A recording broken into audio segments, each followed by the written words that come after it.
Hello everyone, welcome to Rashmi Tutorials, your new favorite place to learn chemistry.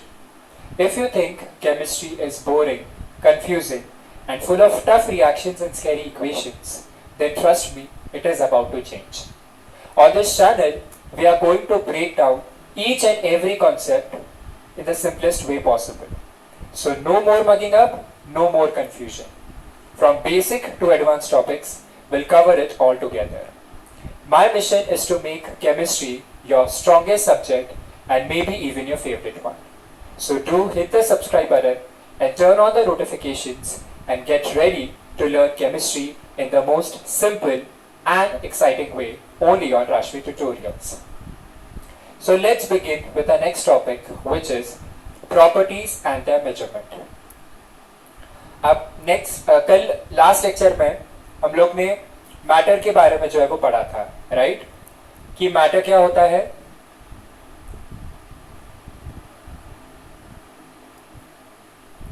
Anything that has मास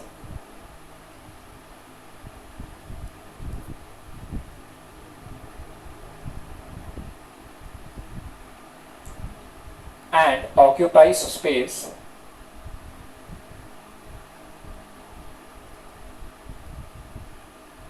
इसे matter ऐसा बोला जाता है, right?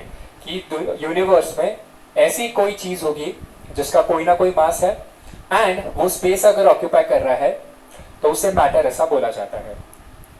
अब ये जो मैटर है, ओके, इसके हमने दो वेज में जो है वो क्लासिफिकेशन किया था, राइट? एक था physical classification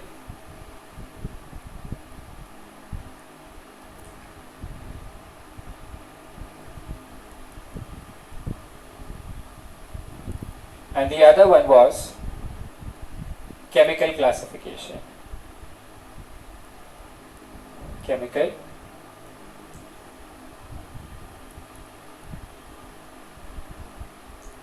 classification. So physical classification के हिसाब से हमने solid, liquids and gases ये वाला जो है classification देखा था, करेक्ट? physical classification के हिसाब से there are three states: solid, liquid and gas. Chemical classification जब हमने देखा था तो chemical classification के हिसाब से there are two types of matter: pure substances and impure substances.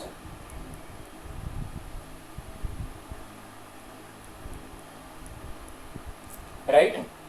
अब आज के जो टॉपिक है उसमें हमें देखना है कि मैटर जो होते हैं इसके दो प्रॉपर्टीज होते हैं, ठीक है? ये जो मैटर होता है इसके दो प्रॉपर्टीज यहाँ पे हमें जो है वो कंसिडर करना होता है. पहला है physical properties,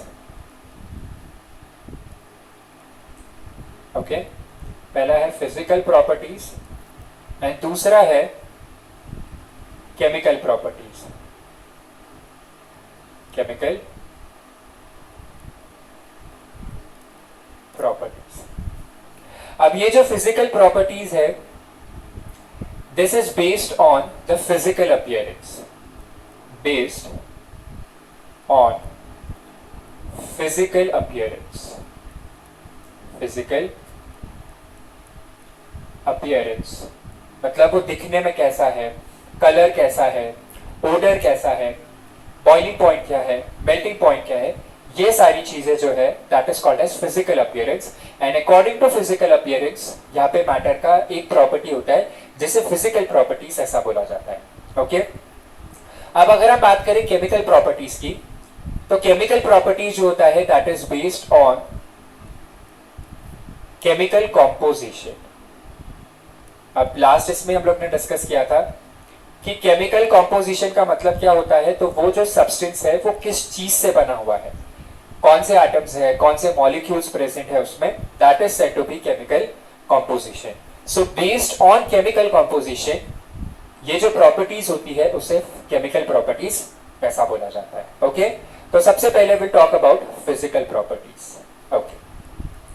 so physical properties वो प्रॉपर्टीज होती है जिनको हम लोग मेजर कर सकते हैं या तो हम लोग उसको ऑब्जर्व कर सकते हैं, ठीक है। लेकिन यहाँ पे जब भी हम लोग ये प्रॉपर्टीज मेजर करेंगे या ऑब्जर्व करेंगे, यहाँ पे जो भी सब्सटेंस है उसका फिजिकल जो कॉम्पोजिशन है, बेसिकली जो फिजिकल चेंज है, उसका फिजिकल अपीयरेंस है, उसकी जो आइडेंटिटी है, उसकी जो कॉम्पोजिशन है, सॉरी, वो चेंज नहीं होना चाहिए। Okay, so these are the properties which can be measured और observed without changing the identity और the composition of the substance. जो भी सब्सटेंस की आइडेंटिटी होगी या जो भी उसका कॉम्पोजिशन होगा वो चेंज नहीं होगा, that is said to be physical properties. Okay, अब एग्जांपल की अगर हम बात करें तो colour, odour, melting and boiling point, ठीक है, ये सारे क्या है तुम्हारे फिजिकल प्रॉपर्टीज जो है इसको कंसिडर करते हैं। ओके, अब ये जो फिजिकल प्रॉपर्टीज होती है इनको भी हम लोग दो इसमें डिवाइड कर सकते हैं। फिजिकल प्रॉपर्टीज जो होती है they are also further divided as quantitative physical properties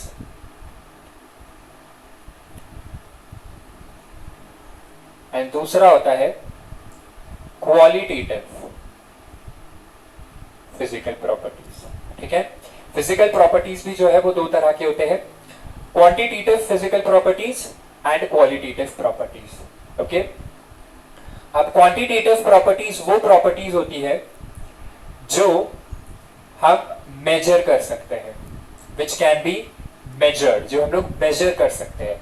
for example मास की अगर हम बात करें तो मास जो हम लोग वो मेजर कर सकते हैं। डेंसिटी, करेक्ट, डेंसिटी जो है एक्सेट्रा, ये सारे जो प्रॉपर्टीज है इनको हम लोग मेजर कर सकते हैं। सो जिस भी फिजिकल प्रॉपर्टीज को हम लोग मेजर करते हैं they are called as quantitative physical properties. Qualitative physical properties की अगर हम बात करें तो वो ऐसे फिजिकल प्रॉपर्टीज है जिनको हम लोग हमारे सेंसरी ऑर्गन से परसीव कर सकते हैं।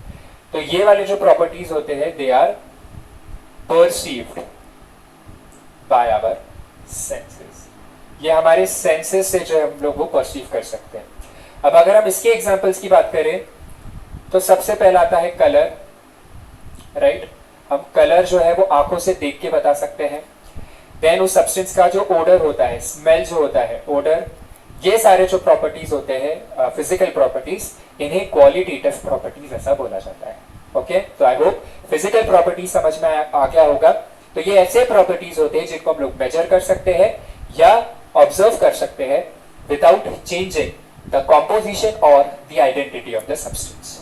ओके, अब नेक्स्ट जो प्रॉपर्टीज है they are called as chemical properties. Okay, अब ये जो केमिकल प्रॉपर्टीज है एक्चुअली में ये होती है बेस्ड ऑन केमिकल कॉम्पोजिशन, ठीक है।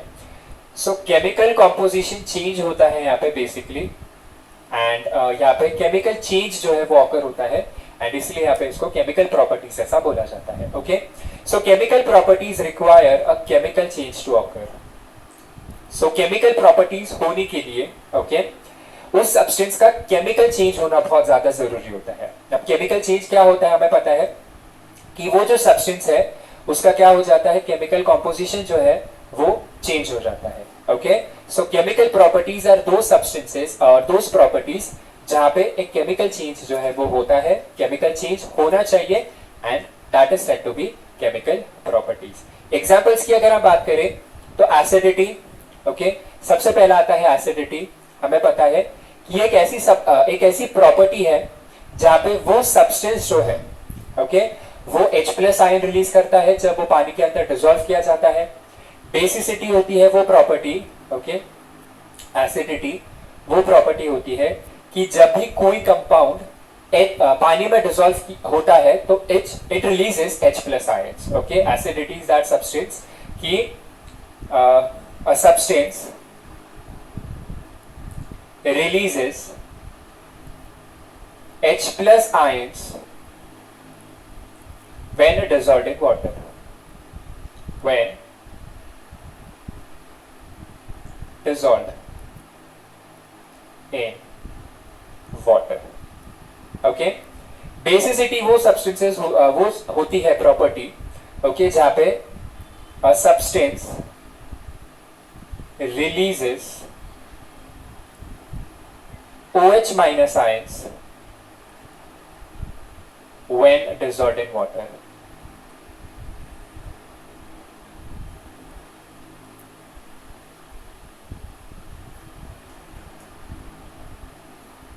ओके, सो वो एक प्रॉपर्टी होती है. कंबशन प्रोसेस तो हमें पता है, ये बहुत ही सिंपल सा रिएक्शन है कि ये एक ऐसा प्रॉपर्टी होता है जिसमें हीट एंड लाइट जो है वो होता है, release of heat and light energy. अलग अलग फॉर्म ऑफ एनर्जीज होते हैं. सो जिस प्रोसेस में या जिस चेंज में heat and light energy release होता है उसे कंबशन ऐसा बोला जाता है. तो ये सारे एग्जांपल्स वो हैं जहां पे कोई ना कोई केमिकल चेंज जो है वो हो रहा है. Okay, so they are called as chemical properties. ठीक है, आई होप यहाँ पे क्लियर हो गया होगा. ओके, अब नेक्स्ट है कि ये जो फिजिकल प्रॉपर्टीज होते हैं इनका हमें मेजरमेंट जो है वो देखना होता है. ओके, सो यहाँ पे कुछ प्रॉपर्टीज दिए गए हैं या कुछ यहाँ पे बेसिक यूनिट्स दिए गए हैं जिन्हें हम लोग इंटरनेशनल सिस्टम ऑफ यूनिट्स ऐसा बोला जाता है. ऐसा यूनिट इसको बोला जाता है. अब होता क्या है कि इनिशियल डेज या जब स्टार्टिंग में हम मैटर के बारे में जब पढ़ रहे थे, सो तीन प्रॉपर्टीज जो है, थ्री प्रॉपर्टीज जो है ये एज फंडामेंटल प्रॉपर्टीज जो है वो डिराइव किए, वो डिसाइड किए गए थे. फंडामेंटल प्रॉपर्टीज वो प्रॉपर्टीज होते हैं which are independent of any substance. ये फिजिक्स में भी पढ़ा होगा, राइट. फंडामेंटल प्रॉपर्टीज होते हैं, देन फिर इसी फंडामेंटल प्रॉपर्टीज का यूज करके हम क्या करते हैं, डिराइव्ड प्रॉपर्टीज जो है वो हम लोग ये करते हैं. Okay, so fundamental properties are those properties which are independent on any other properties, other things लिख देते हैं यहाँ पे. ओके, सो ये ऐसे प्रॉपर्टीज होते हैं, ओके, जो फंडामेंटल प्रॉपर्टीज होते हैं. ये ऐसे प्रॉपर्टीज होते हैं which are independent on anything. Okay, किसी भी चीज पे ये डिपेंडेंट नहीं होते हैं, and such properties are called as fundamental properties. अब सबसे पहले थ्री प्रॉपर्टीज जो डिसाइड हुए थे, ओके, उसमें से सबसे पहला था मास. ओके, दूसरा था लेंथ, एंड तीसरे प्रॉपर्टी जो था वो था time. So these were the three properties, okay, जो डिसाइड किए गए थे एज फंडामेंटल प्रॉपर्टीज.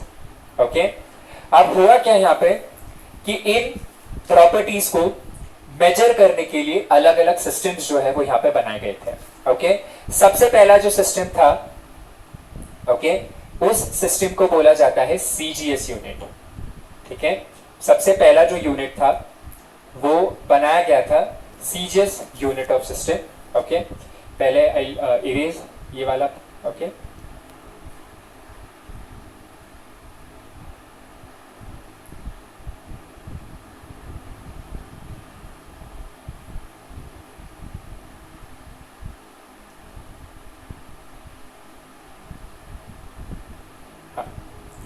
सो हमारे तीन जो बेसिक प्रॉपर्टीज है, फंडामेंटल प्रॉपर्टीज है, वो कौन से थे. सबसे पहला था मास, देन लेंथ एंड टाइम. ये तीन हमारे क्या थे, बेसिक प्रॉपर्टीज थे, फंडामेंटल प्रॉपर्टीज थे. ठीक है, तो इनको ये करने के लिए, मेजर करने के लिए सबसे पहला जो यूनिट बनाया गया that was CGS system of unit. Okay, इसमें क्या था कि सीजीएस सिस्टम जो है इसमें मास जो है that was measured in grams. Okay, length जो था that was measured in centimetres, and time जो था that was measured in seconds. तो ये जो सिस्टम था, इस सिस्टम को बोला जाता है CGS unit of system, CGS system of units. Okay, ये वाला जो है यूनिट ये डेवलप किया गया था बाय फ्रांस. फ्रांस ने सबसे पहले जो है ये यूनिट जो है वो डेवलप किया था। इसके बाद जो नेक्स्ट यूनिट आता है that is MKS system. Okay, अब एमकेएस सिस्टम जो है इसे हम लोग ब्रिटिश सिस्टम ऐसा भी बोला जाता है, इसे हम लोग बोल सकते हैं, या तो इसे इंपीरियल सिस्टम ऐसा भी बोला जाता है। ओके, तो इस सिस्टम में होता क्या है कि जो भी तुम्हारा मास है that will be measured in KGs. Okay, length जो होगा that will be measured in metres. Okay, and time जो होगा again that will be measured in seconds. So ये जो सिस्टम होता है इस सिस्टम को एमकेएस सिस्टम ऐसा बोला जाता है। ओके, नेक्स्ट सिस्टम की अगर हम बात करें,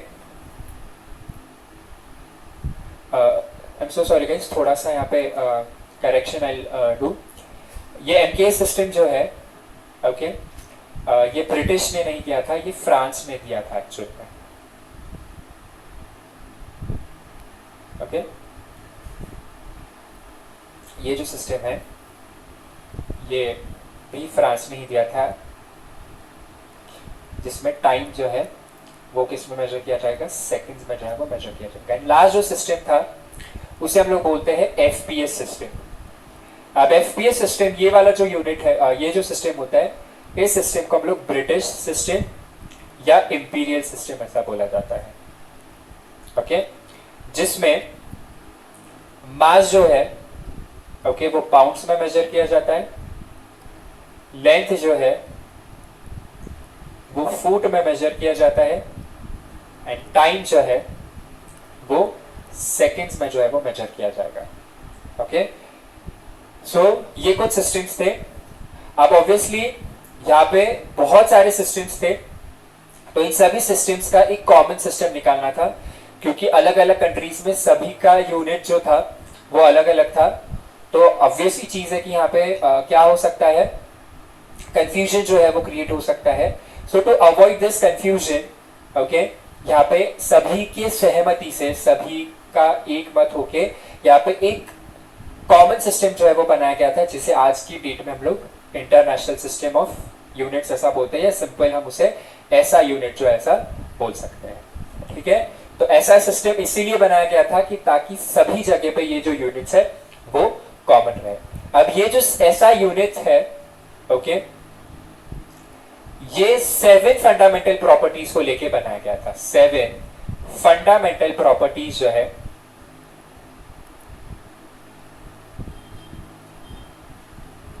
इनको लेके बनाया गया था, बिकॉज सिर्फ 3 यूनिट्स यूज करके ओके सिर्फ 3 फंडामेंटल प्रॉपर्टीज यूज करके काम नहीं चल रहा था। ठीक है, यहाँ पे और यूनिट्स की जरूरत जो है वो पड़ रही थी, और सारे और प्रॉपर्टीज की जो है वो जरूरत पड़ी थी। एंड फाइनली यहाँ पे ऐसा यूनिट ने 7 फंडामेंटल प्रॉपर्टीज जो है वो यूज किए, एंड इसी को लेके एक सिस्टम बनाया जिसे हम लोग ऐसा सिस्टम ऐसा बोलते हैं।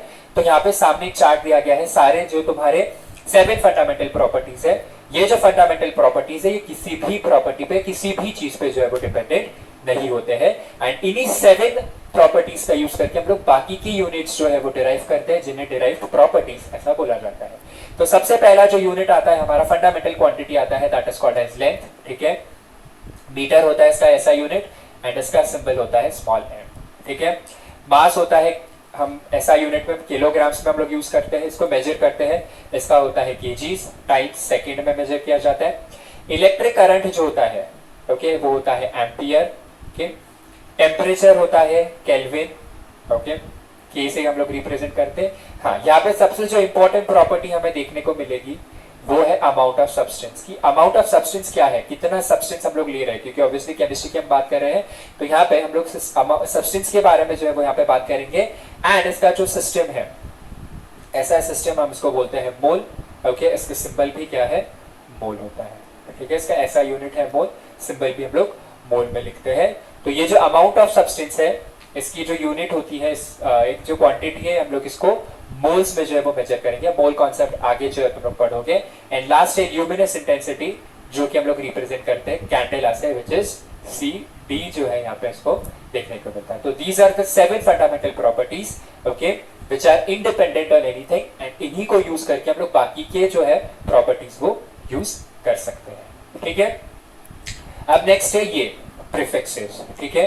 Prefixes use in SI system, ये बहुत ज्यादा जो है वो यहाँ पे जरूरी होता है। ओके, अब बहुत बार हम लोग ने पढ़ा है, ठीक है, कि देखा भी होगा, जैसे टैंक की अगर हम बात करें तो एटॉमिक रेडियस जो होता है,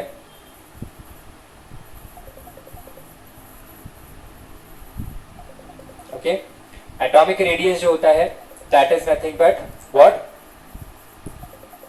माइक्रोमीटर, सॉरी नैनोमीटर्स में जो है हम लोग मेजर करते हैं। तो 1 नैनोमीटर जो होता है इसका यूनिट जो है एक कुछ ये होता है, ठीक है। इसके लिए प्रीफिक्स, ये जो नैनोमीटर है ये प्रीफिक्स होता है, ठीक है। सो ये सारे चार्ट जो है वो सारा याद रखने की जरूरत नहीं है। सबसे पहला जो आता है that is deca, deca is nothing but 10, okay. Then उसके ऊपर आता है डेसीमीटर, ओके, 10⁻⁻1 डेसीमीटर्स। सेंटीमीटर्स होता है, राइट, कि जैसे 1 सेंटीमीटर अगर होगा तो सेंटी ये जो होता है that is nothing but 10⁻²। So 1 centimetre is nothing but 10⁻² metres जो है ये होता है, ठीक है। तो कन्वर्जन्स के लिए जो है वो बहुत आगे यूज होता है। जब तुम न्यूमेरिकल सॉल्व करते हो तो उसमें यहाँ पे तुम्हें ये सारे कन्वर्जन जो है वो देखने को मिलते हैं। इवन फिजिक्स में ये बहुत इंपॉर्टेंट होता है, ठीक है। 1 सेंटीमीटर हो गया, या 1 डेसीमीटर की बारे में हम यहाँ पे बात करते हैं तो deci is nothing but 10⁻⁻1 metre. So 10⁻⁻1 metres, okay. 1 kilometres हो गया, okay. So kilometres is nothing but what, 10⁻3। So 10⁻3 metres. 1 kilogram की अगर हम बात करें, ओके, तो वो कितना होता है, 10⁻³ ग्राम्स, ठीक है। तो ये सारे कन्वर्जन जो है वो बहुत इंपॉर्टेंट होते हैं। तो ये जो चार्ट है वो इंपॉर्टेंट होता है, ओके। इसमें से भी तुम्हें सेंटी का बहुत बार यूज किया जाता है, मिलीमीटर्स का बहुत बार यूज किया जाता है, माइक्रोमीटर बहुत बार यूज किया जाता है, ओके। 1 माइक्रोमीटर जो होता है that is nothing but 10⁻⁻6 metres, ठीक है। तो माइक्रो ये जो यूनिट ये जो प्रीफिक्स होता है that is nothing but 10⁻⁻6। Nanometres बहुत बार यूज होता है केमिस्ट्री में, ठीक है। पिकोमीटर, फेम्टोमीटर, ये बहुत ज्यादा यूज करते हो। ये नहीं भी याद रखोगे तो चलेगा, ठीक है। ऑक्टो, जेप्टो, ठीक है। देन इसमें से एक एटो आता है, ये भी याद नहीं रखोगे चलेगा, लेकिन femto, pico, nano, micro, millimetre, centi, deci, deca, then hecto, kilo, mega, ठीक है, गीगा, इतने जो है वो याद तुम्हें रखने पड़ेंगे। आई होप ये इतना जो है वो समझ में आया होगा। अब नेक्स्ट जो प्रॉपर्टी हम लोग जा रहे हैं, देख रहे हैं, that is nothing but mass and weight. अब ऑब्वियसली ये हमें पता है, ये 10th में भी हमने पढ़ा है कि मास एंड वेट क्या होता है। So mass of a substance is nothing but the amount of matter which is present inside it. कोई भी ऑब्जेक्ट की अगर हम बात करें तो उसमें टोटल अमाउंट ऑफ मैटर कितना प्रेजेंट है उसे बोला जाता है what, mass of the substance. जैसे मान लो अगर हमने यहाँ पे एक सब्सटेंस की बात करी है, ठीक है, तो यहाँ पे ये सब्सटेंस के अंदर टोटल कितने पार्टिकल्स प्रेजेंट होंगे, करेक्ट। तो इसका मतलब होगा कि दैट इज इसमें कितना मैटर जो है वो प्रेजेंट होगा। तो इसमें जितना ज्यादा मैटर प्रेजेंट होगा उसका जो होगा वो मास ज्यादा होगा, ठीक है। So mass is nothing but amount of matter. So amount of particles कितने प्रेजेंट है इसके अंदर, that is nothing but mass, okay. Weight की हमें पता है, वेट जो होता है W से रिप्रेजेंट किया जाता है। फॉर्मूला तुमने पढ़ा है 10th में केमिस्ट्री ग्रेविटेशनल चैप्टर में, that is W is equal to m into g, correct. So weight का मतलब होता है कि उस ऑब्जेक्ट के ऊपर टोटल कितना ग्रेविटेशनल फोर्स जो है वो एक्ट हो रहा है, ठीक है। So weight is the force exerted by gravity on an object, ठीक है। सो ग्रेविटेशनल फोर्स उस ऑब्जेक्ट पे कितना लग रहा है, that is nothing but called as weight. So W जो होता है हम लोग रिप्रेजेंट करते हैं by m into g, where m क्या होता है तुम्हारा, ये मास, स्मॉल m जो होता है ये मास होता है, एंड g जो होता है वो होता है acceleration due to gravity, acceleration due to gravity, जिसकी वैल्यू हम लोग कितना लेते हैं, 9.8 मीटर्स पर सेकंड स्क्वायर जो है इसकी वैल्यू ली जाती है, ठीक है। So mass is the amount of the matter and weight क्या होता है, force exerted by the gravity, ठीक है। ग्रेविटेशनल फोर्स उस ऑब्जेक्ट पे कितना एक्ट हो रहा है उसे क्या बोला जाता है, वेट, ठीक है। नेक्स्ट जो है दैट इज वॉल्यूम, ओके। अब ऑब्वियसली हमें पता है कि वॉल्यूम इज नथिंग बट कोई भी लिक्विड की अगर हम यहाँ पे बात करें, जनरली यहाँ पे सोल्यूशन की ही बात की जाती है, लिक्विड या सोल्यूशन की, तो कितनी कैपेसिटी रखता है, ओके, उस कंटेनर के अंदर, जिस कंटेनर में हमने उसको रखा है लिक्विड को या उस सॉल्यूशन को, तो वो कितना स्पेस जो है वो ऑक्यूपाई करता है, that is nothing but volume. तो वॉल्यूम सिंपल टर्म्स में होता है the space occupied by the object, okay. तो ऑब्जेक्ट ऑब्वियसली यहाँ पे हम लोग लिक्विड की बात करते हैं, लिक्विड या सॉल्यूशन की सबसे ज्यादा यहाँ पे जो है वो बात होती है। So volume of a liquid और a solution can be measured by, अब यहाँ पे किसी भी लिक्विड की या सॉल्यूशन का वॉल्यूम जो है वो मेजर करने के लिए कुछ एपरेटस होते हैं। उसमें से सबसे पहला आता है एक ग्रेजुएटेड सिलेंडर, ठीक है, इसको तो मेजरिंग सिलेंडर ऐसा भी बोल सकते हो।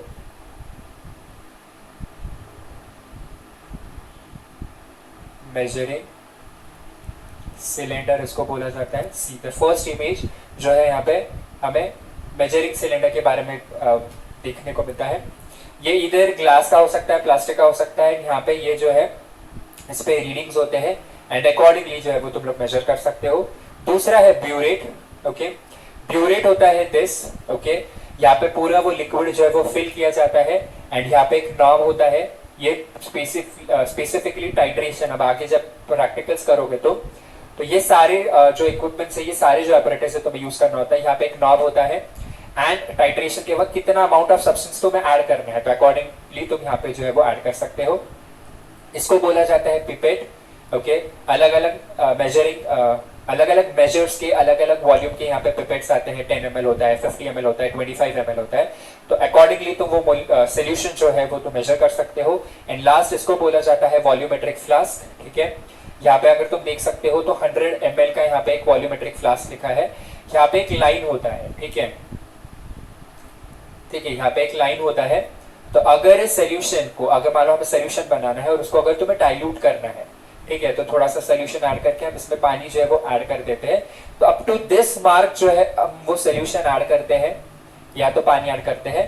तो ये पूरा सोल्यूशन जो है वो 100 ml का सोल्यूशन जो है वो कहलाता है, ठीक है। तो दिस इज हाउ हम अलग अलग एपरेटस यूज करके यहाँ पे हर एक लिक्विड का या सोल्यूशन का क्या करते हैं, वॉल्यूम जो है वो मेजर कर सकते हैं, ठीक है।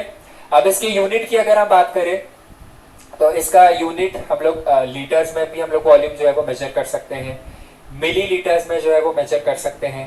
Then other than litres and millilitres, इसके डेसीमीटर क्यूब ये यूनिट होता है इसका। सेंटीमीटर क्यूब जो है इसका एक यूनिट होता है। ऑब्वियसली कन्वर्जन जो है वो कभी न्यूमेरिकल्स के लिए लग जाता है तुम्हें, which is 1 litre is equal to how many centimetre cube. So 1 litre is nothing but your 1000 centimetre cube, ठीक है।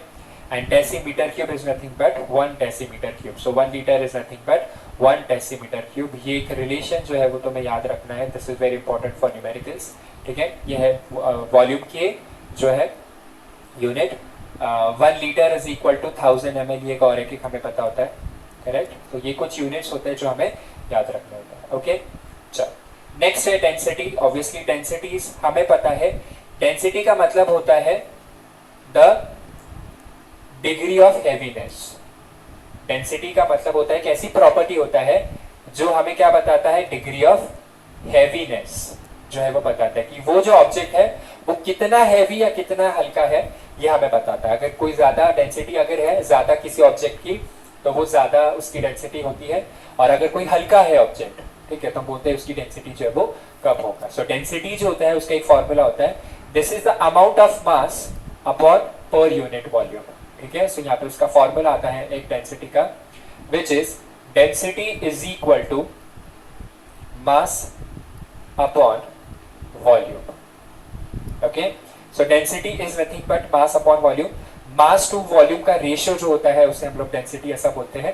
अब अगर हम इसके एसआई यूनिट की बात करें, ओके, तो वो डिराइव कैसे किया जाता है, तो देखो मास का जो एसआई यूनिट होता है वो क्या होता है, मीटर, ओके।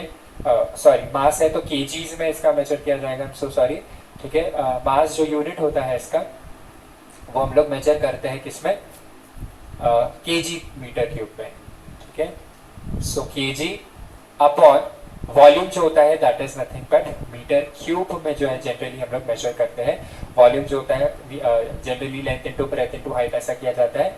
तो डेंसिटी की अगर हम यूनिट की बात करें तो वो आता है केजी पर मीटर क्यूब। ओके, अब होता क्या है कि ये जो केजी पर मीटर क्यूब ये वाला जो फॉर्मूला है ये बहुत ज्यादा लार्ज होता है, ठीक है।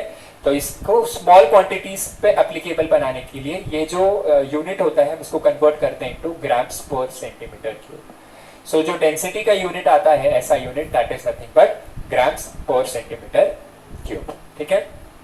नेक्स्ट जो प्रॉपर्टी है दैट इज टेम्परेचर, ठीक है।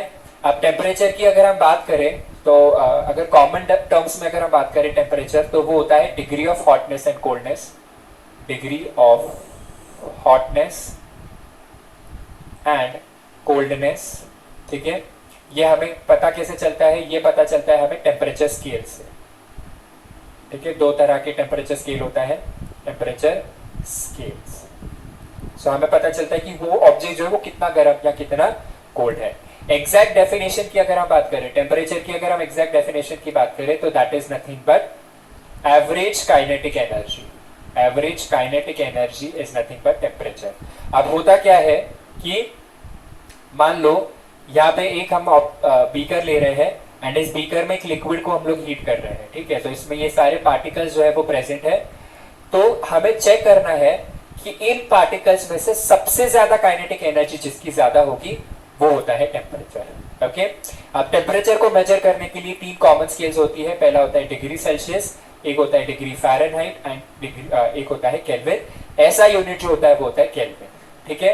अब यहाँ पे अगर हम बात करें थर्मोमीटर्स, एक फ़ारेनहाइट में हमें देखने को मिल रहा है, एक केल्विन स्केल में हमें देखने को मिल रहा है और एक सेल्सियस स्केल में जो है वो देखने को मिलता है। 0 डिग्री सेल्सियस है, देन 32 डिग्री फ़ारेनहाइट आ रही है उसकी वैल्यू 0 डिग्रीज पे, देन 293 केल्विन जो है 273 नहीं 273 केल्विन जो है वो आ रही है। तो ये कन्वर्जन जो है वो तुम्हें याद रखना है। तो टेम्परेचर का जो कन्वर्जन होता है वो होता है, मतलब अगर डिग्री सेल्सियस को तुम्हें केल्विन में कन्वर्ट करना है तो उसके लिए फॉर्मूलाज है, बहुत ही सिंपल फॉर्मूला है, वो याद रखना है। तो पहला जो फॉर्मूला है दैट इज अगर केल्विन स्केल में तुम्हें कन्वर्ट करना है तो जो भी वैल्यू तुम्हें डिग्री सेल्सियस में दी गई है तो उसको बस तुम्हें उसमें 273 जो है वो ऐड करना होता है। एक्चुअल में हम 273.15 लेते हैं बट फॉर कैलकुलेशन पर्पसेस हम उसमें डिग्री सेल्सियस की वैल्यू में सिर्फ 273 जो है वो ऐड करते हैं।